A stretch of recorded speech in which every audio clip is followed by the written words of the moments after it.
В днешно време науката се развила до такава степен, че имаме смелостта да се зададем едни от най-сложните въпроси. Питаме се какво сме ние, откъде произхождаме, каква е ролята ни и какъв е смисълът на живота. Знаем, че живеем в измерение, наречено от Айнщайн пространство-време. Това е измерение, в което пространството не може без времето и времето не може без пространството. Чрез тях ние сме способни да обясним всичко, което се случва около нас. Благодарение на неговите технологии сме научили много за пространството. Знаем къде се намираме, знаем какво представлява планетата ни като космическо тяло, знаем структурите на всички видими за нас космически тела, можем да кажем на какво разстояние се намира дадена звезда и от какви елементи е съставена само от спектъра на светлината, която звездата излъчва. Можем дори да видим други галактики, а можем и да прострем поглед на разстояния във Вселената, които нормален човек е трудно дори да се представи. Склонни сме да виждаме надалеч, но не виждаме напред във времето.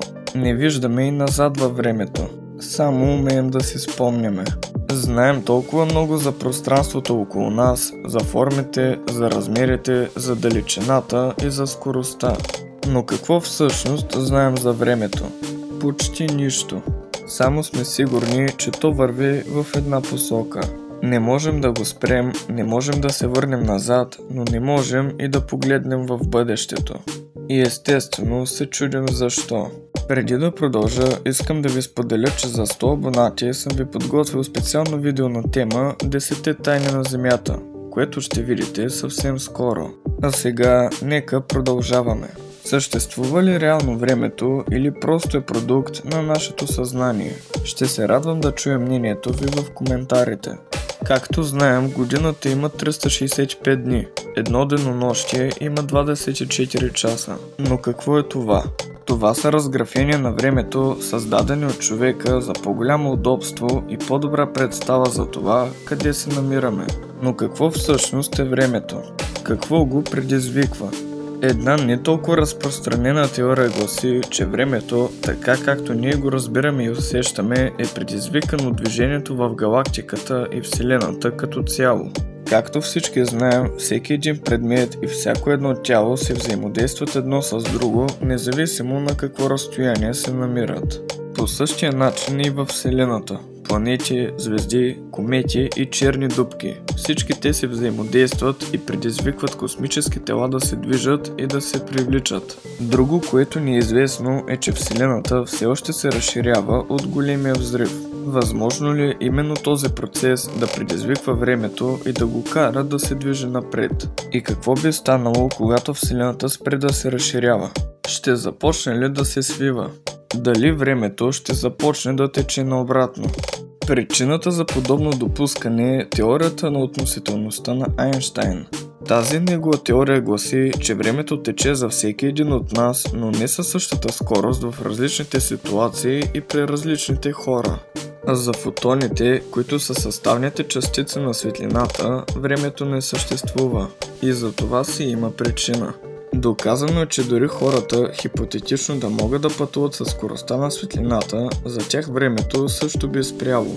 А колкото по-близо до скоростта на светлината се движим, толкова по-бавно би текло времето за нас.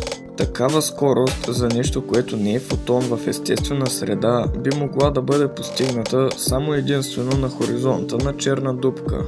А за него знаем толкова малко. Дали времето е фундаментално свойство на Вселената, няма как да знаем. Знаем само, че се движи напред като стрела и има една посока. Може да не е фундаментално, а комплексно свойство. Може би времето е съставено от много по-малки фрагменти, които не биха съществували, ако не са в едно цяло. Факт е обаче, че познатите системи в нашата Вселена се движат от ред към безредие, от космос към хаос и никога обратно. Ако например изсипем оцветител във вода и тя стане синя, няма как да върнем този оцветител обратно, за да бъде използван отново. И не на последно място, трябва да обърнем внимание на квантовата физика, що се касае до времето. Според нея, фотоните, частиците съставящи светлината, се движат в права линия, ако гледаме към тях, и във вълнообразна, когато не гледаме към тях. Друг по-известен на квантовата физика факт е, че ако едно дърво в гората падне и няма никой наоколо, който да го чуе, то не издава звук. И какво излиза в крайна сметка?